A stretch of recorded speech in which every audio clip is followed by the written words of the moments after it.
Ni Denmark. Okay. Ryan, sino dyan ang breadwinner na tindera sa bakery? Mami, base sa opinion ko, hindi yung number 1 and 2. Sino nga? Sabihin mo. Number 3. Mura na yun, no? Nakalin? Nag-chip lang. Sa Korea, hindi sila nagsusod ng may... Kimikilo ba yung chip na? Oo, yan, no? Di ba, ano lang yan? Mga nakasalanera? 150 grams. Mga sabi yung headband ko.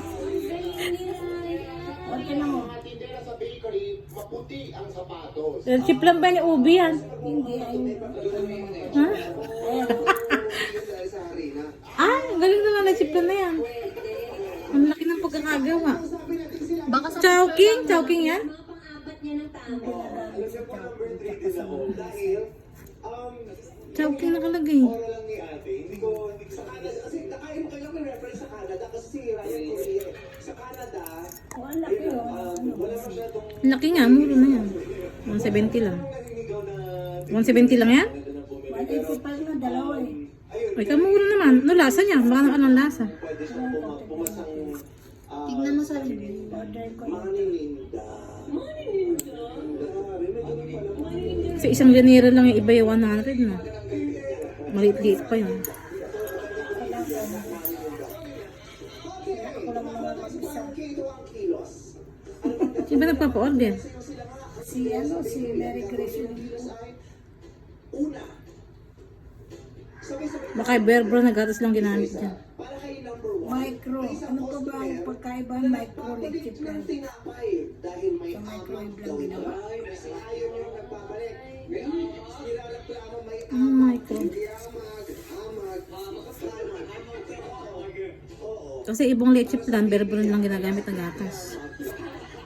Kamo, pero mag-okay pa. Yung iba nga, ano lang. Ano yan? Angel. Pwede ba ang order yung alak sa Angel ay maanggo yun. Mag-anak.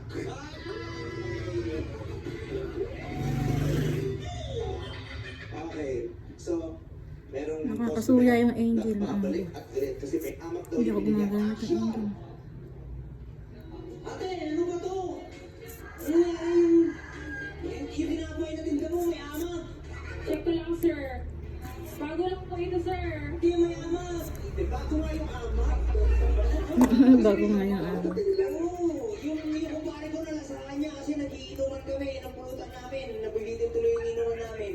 Pero hindi po kami nagtitinda ng inuman, sir. Puro bago po yung binibenta namin. Ano? Puro bago po yung binibenta namin. Hindi, ba't siya may kulay green? Sir, totoong kulay po na yun. Ito kulay ko. Hindi kayo binili mo kanina yung kulay green. Ay, naku, sinungaling ka pala. Kaya sinungaling ka. Mag-joke ka sa kanya. Ate, mag-joke ka siya. Sige, mag-joke ka sa kanya. Ate, alam mo yung ano, alam mo kung ano sinasabi ng susi sa tutubi. Ano po? Susi sa tutubi, ano? Ito, alam mo to. Pamangkin ko na to. Dating Okay na pare. din.